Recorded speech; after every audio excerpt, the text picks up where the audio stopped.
Vamos falar sobre economia agora. Apesar do país apresentar uma expectativa de baixa inflação para 2019, o consumidor sofre com o aumento no custo da alimentação e também com a elevação no preço do combustível.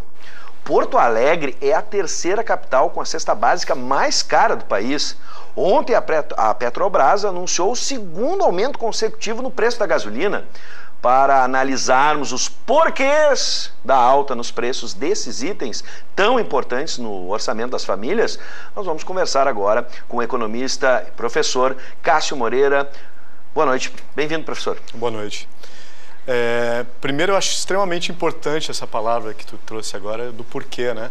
Porque muitas vezes tu lê reportagens que simplesmente diz que o preço subiu, o preço da gasolina caiu, mas não vai às razões do porquê das coisas. Então eu acho extremamente importante trazer essa questão do porquê. Especialmente já vamos entrar na questão da gasolina, mas antes na cesta básica, acho que não é uma novidade, se a gente for acompanhando os últimos levantamentos, a cesta básica em Porto Alegre sempre foi uma cesta básica cara, impulsionada pelo aumento dos preços, por exemplo, do feijão e da batata. A cesta básica de Porto Alegre ficou mais cara e passou a custar quase, atenção, R$450. Tenta já imaginar um salário mínimo e a cesta básica. Como é que a gente vai concatenar as duas coisas? Segundo o Diese, a capital apresenta a terceira cesta básica mais cara entre as capitais do Brasil. Como é que a gente explica o porquê? Por que Porto Alegre sempre figura nesse ranking entre as mais caras do país? Bom, são diversos fatores, tá? Um deles é a questão da carne, né? O Rio Grande do Sul, assim como outros estados como Mato Grosso, enfim, tem uma população que consome bastante carne vermelha.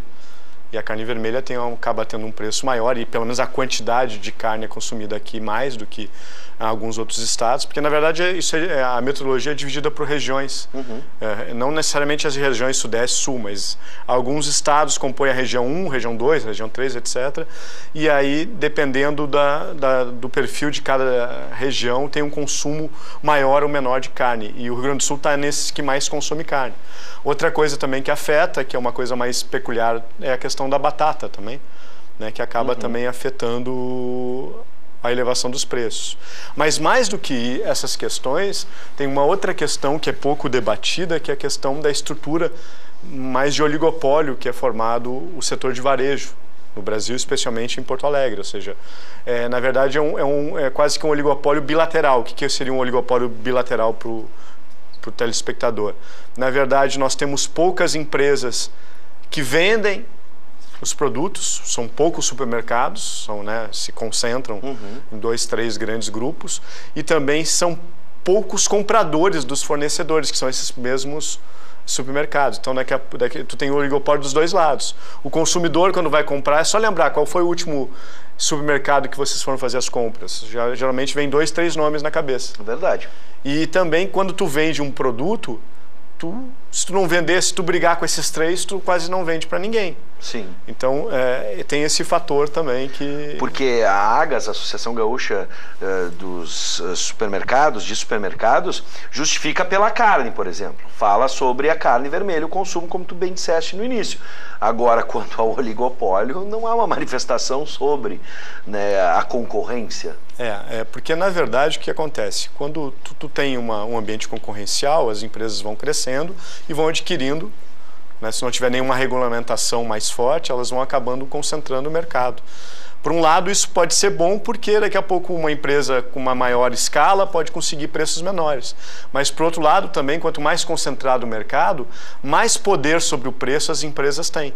Então, como tu tem um problema desde a questão da comercialização, da distribuição, né, o Rio Grande do Sul acaba sendo um dos extremos do país e muitas vezes há também custos de transporte, e quanto mais longo a distância, maior é o custo.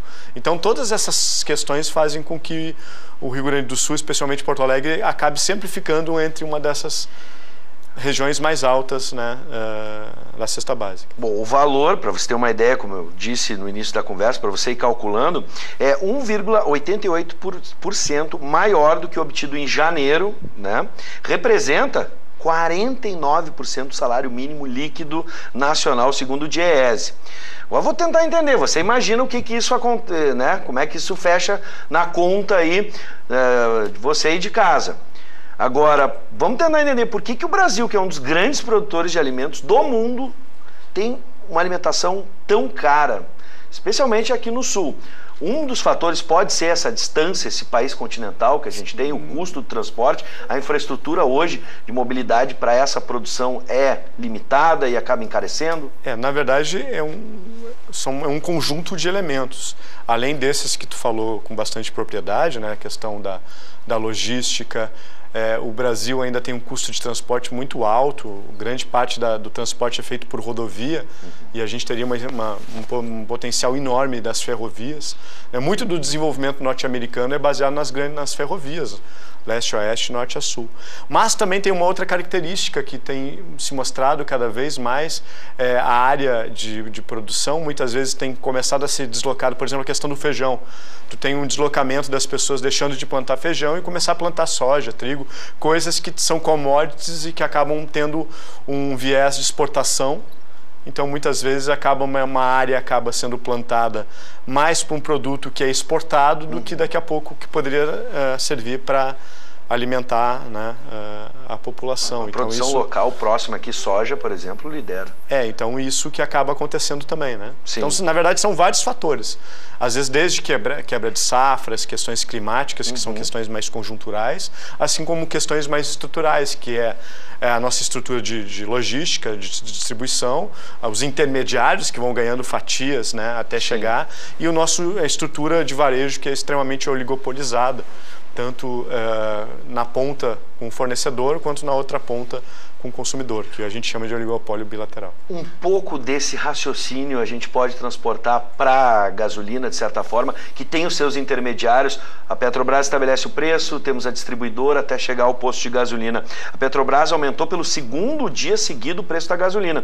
Com a nova alta, o combustível acumula um avanço de 17% nesse ano, que recém começou nas refinarias.